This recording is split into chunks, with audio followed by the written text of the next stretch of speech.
Hi friend, बहुत दिन का बात आज, क्योंकि मेरा एक हफ्ता हो गया हम घर चला गए थे। मेरा माँ का तबीयत ठीक नहीं है, इसलिए ठीक है आज ही वीडियो स्टार्ट करते हैं।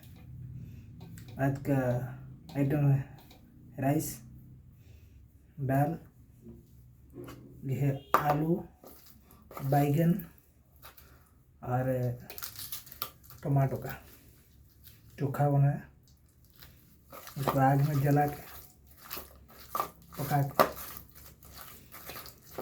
इसको बनाते हैं। ये हो गया आपका साग।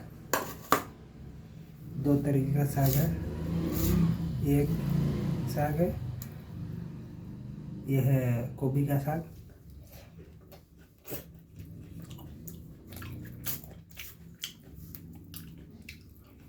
बहुत सारा फिल्म देखते हैं लेकिन कमेंट नहीं देते हैं, अच्छा नहीं है। हम इतना मेहनत करके वीडियो बना रहे हैं, कम से कम एक तो लाइक दे दिए, मैं देख के खुश हो गया। Okay, thank you.